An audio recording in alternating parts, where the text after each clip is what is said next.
Hello everyone, welcome to nursing education. आप सभी का स्वागत है नर्सिंग एजुकेशन में। तो आज की इस वीडियो में हम बात करेंगे नर्सिंग में यूज होने वाली जितने भी फार्मूलाज हैं सबके बारे में बात करेंगे। सारे सब्जेक्ट के फार्मूलाज के बारे में बात करेंगे। एक ही वीडियो में नर्सिंग में जितने भी फार्मूला यूज होते हैं वो आपको एक साथ मिल जाएगा। तो हम वीडियो को शुरू करते हैं। वीडियो शुरू करने से पहले चैनल को सब्सक्राइब करें, लाइक एंड शेयर ज़रूर करें। हमारा पहला फार्मूला है डोज कैलकुलेशन का। डोज कैलकुलेशन में हम जो भी सॉलिड मेडिसिन वगैरह आती हैं, जो टैबलेट फॉर्म में आती है मेडिसिन, उनको कैलकुलेट करते हैं। जैसे कि आप फार्मूला देख सकते हैं यहाँ पे, desire dose and available dose और इनटू क्वांटिटी। इसका मतलब ये है कि जो डिजायर डोज है वो डॉक्टर का प्रिस्क्राइब किया हुआ डोज है, और जो अवेलेबल डोज है वो आपके पास कितना अवेलेबल है, और क्वांटिटी मतलब आप जो है कितनी क्वांटिटी आप करके फिर पेशेंट को वो मेडिसिन आप दोगे। तो ये आपका डोज कैलकुलेशन का हो गया। फ्लो रेट का देखिए, फ्लो रेट में जैसे कि फ्लो रेट का आप देख सकते हैं वॉल्यूम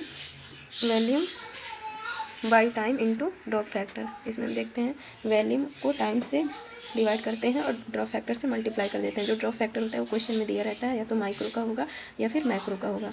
आईवी रेट की बात करते हैं तो आईवी रेट इन हावर, मतलब एक आपको फ्लूइड दे दिया जाएगा और जो है हावर दे दिया जाएगा, और आपसे पूछ लिया जाएगा कि इसका रेट क्या होगा, किस रेट से आप जो है फ्लूइड को एडमिनिस्टर करेंगे। मान लीजिए 1500 ml आपको फ्लूइड दे दिया है और 17 घंटे में आपको इन्फ्यूज करना है, तो क्या रेट होगी, आपकी फ्लो रेट क्या होगी। तो इसको हम आईवी रेट कहते हैं।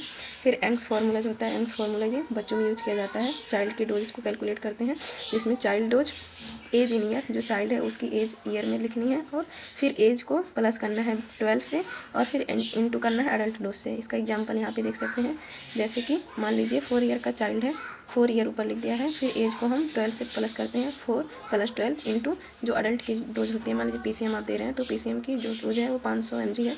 तो आप इसको कैलकुलेट कर सकते हैं। कैलकुलेट करने पे जो हमारा, इसको हम जब सॉल्व करेंगे तो सॉल्व करने पे 125 mg आएगा बच्चों को देने के लिए, कि आप 500 mg टैबलेट में से कितना mg बच्चों को देंगे, तो 125 mg देंगे। अब हमारा फिफ्थ फार्मूला है फ़ारेनहाइट से सेल्सियस में कन्वर्ट करना। जो टेम्परेचर है उसको फ़ारेनहाइट से सेल्सियस में कन्वर्ट करते हैं। तो उसका फार्मूला है ब्रैकेट में F-32 ब्रैकेट क्लोज इंटू 5/9, या फिर इसको आप दूसरी तरीके से और ईजी तरीके से लिख सकते हैं। और इजी तरीके से लिखने के लिए यहाँ पे देखिए F-32/1.8। ओके। अब हमारा 6 फार्मूला जो है वो सेल्सियस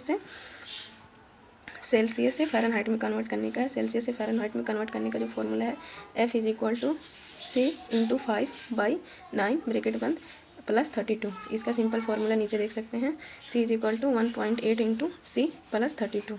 ये आपका सेल्सियस से फ़ारेनहाइट में चेंज करने का है, ये फ़ारेनहाइट से सेल्सियस में। ये टेम्परेचर के लिए फार्मूला है, और ऊपर चाइल्ड के लिए एंग्स फार्मूला है, आईवी रेट का है, फ्लो रेट का है। तो मैंने आपको 6 फार्मूले बता दिए। ये हमारे फंडामेंटल सब्जेक्ट से आते हैं, इसको आप फंडामेंटल में काउंट करते हैं। उसके बाद हम नेक्स्ट फार्मूला की बात करते हैं BMI बॉडी मास इंडेक्स निकालने के लिए करते हैं। बॉडी मास इंडेक्स के लिए वेट इन केजी, जो वेट होगा पेशेंट का वो केजी में लेंगे, और हाइट को हम मीटर स्क्वायर में लेते हैं। उसके बाद पर्ल इंडेक्स क्या होता है, पर्ल इंडेक्स से हम देखते हैं फेलियर ऑफ कॉन्ट्रासेप्शन डिवाइसेस। हम कॉन्ट्रासेप्शन डिवाइस जो यूज करते हैं पेशेंट में वो कितना % फेल हुआ है, उसको हम चेक करने के लिए पर्ल इंडेक्स फार्मूला यूज करते हैं। जैसा इसमें आप फार्मूले में देख सकते हैं, Pearl index = number of accidental pregnancy into 12 total women use into total time in month into 100। Total timing month में लेना है, उसके बाद उसको हम 100 से कर सकते हैं। इसको आप ऐसे जो है इस फॉर्मूले को रखते हैं, जैसे कि मान लीजिए 200 महिलाओं ने इसे यूज किया।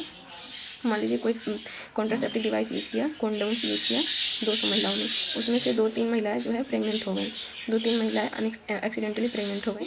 यहाँ पे 2 आएगा, इंटू 12 करेंगे, और टोटल ह्यूमन यूज कितना ह्यूमन यूज करेंगे, तो 200 यूज कर रही हैं, तो यहाँ पे हम 200 करेंगे, इंटू टाइम इन मंथ, कितने समय के लिए कर रही हैं। मान लीजिए उन्होंने 2 साल के लिए किया, तो 2 साल में कितने मंथ होंगे, 24। अब इसको हम कैलकुलेट कर देंगे। तो ये हम फार्मूले में रख के आपको एग्जांपल लेके दिखा दिया, उसको कैलकुलेट करके आप जो है आंसर निकाल सकते हैं। उसके बाद हम फ्लूइड रिप्लेसमेंट की बात करते हैं। जो फ्लूइड रिप्लेसमेंट है, फ्लूइड रिप्लेसमेंट हम पार्कलैंड फार्मूला यूज़ करते हैं फ्लूइड रिप्लेसमेंट में। ये बर्न पेशेंट में किया जाता है। बर्न पेशेंट में हम कितना फ्लूइड जो है पेशेंट को देनी है वो हम इससे कैलकुलेट करते हैं। तो इसका जो पार्कलैंड का जो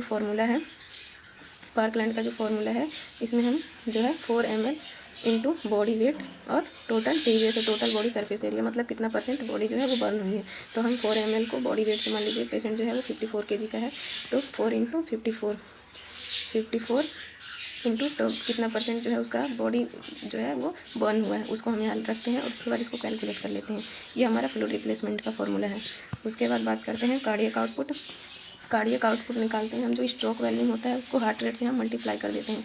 अब जो ये स्ट्रोक वॉल्यूम होता है वो क्या होता है कि हमारा जो हार्ट है वो कितनी क्वांटिटी, कितना ml ब्लड एक बार में फिल करता है और कितना उसको पुश आउट करता है, कि उसको बॉडी में जो है सर्कुलेट करता है एक बार के पंप में, उसको स्ट्रोक वॉल्यूम कहते हैं। और हार्ट रेट तो आपको पता ही है कितनी बार वो कॉन्ट्रैक्ट कर रहा है, उसको हार्ट रेट कहते हैं। मान लीजिए हमारा वो 17 होता है और जो हार्ट रेट होता है नॉर्मल वो 72 होता है। अब इसको आप कैलकुलेट करते हैं तो 5040 समथिंग आता है। ठीक, ये तो हमारा नॉर्मल कार्डियक आउटपुट हो जाता है। अब स्ट्रोक वॉल्यूम को हम कैसे निकालते हैं, तो स्ट्रोक वॉल्यूम को हम जो सिस्टोलिक ब्लड प्रेशर होता है और जो डायस्टोलिक ब्लड प्रेशर होता है उसको हम माइनस कर देते हैं। तो मान लीजिए हमारा सिस्टोलिक ब्लड प्रेशर और डायस्टोलिक ब्लड प्रेशर, सिस्टोलिक 120 है और डायस्टोलिक हमारा 50 है, तो उसको हम माइनस करते हैं तो हमारा जो है 70 कार्डियक आउटपुट निकल के आता है। तो इससे हम stroke volume into heart rate को मल्टीप्लाई करके हम कार्डियक आउटपुट को निकाल सकते हैं। अब मेन आर्टियल प्रेशर क्या होता है, मेन एट्रियल प्रेशर जो होता है उसको हम systolic blood pressure plus 2 bracket में diastolic blood pressure divided by 3 से हम निकाल सकेंगे। एट्रियल प्रेशर का फॉर्मूला है, मेन एट्रियल प्रेशर का फॉर्मूला है। जब हम बीपी लेते हैं तो उस टाइम हमें मेन एट्रियल प्रेशर पता करना होता है, तो इस फॉर्मूले को हम यूज़ करके मेन एट्रियल प्रेशर निकाल सकते हैं। उसके बाद बात करते हैं हम पल्स प्रेशर की। पल्स प्रेशर निकालने के लिए हम सिस्टोलिक ब्लड प्रेशर में से डायस्टोलिक ब्लड प्रेशर को माइनस करते हैं तो हम पल्स प्रेशर निकाल सकते हैं। अब हम हार्ट रेट की बात करते हैं। हार्ट रेट हम कैसे निकालते हैं, जब हम एक ECG देखते हैं तो ECG के 2 RR इंटरवल में, 2 RR इंटरवल में, जैसे इसमें आप देख सकते हैं, इसमें एक तो आर यहाँ है, एक आर यहाँ है, इनके बीच में जितने भी बॉक्सेस होते हैं उन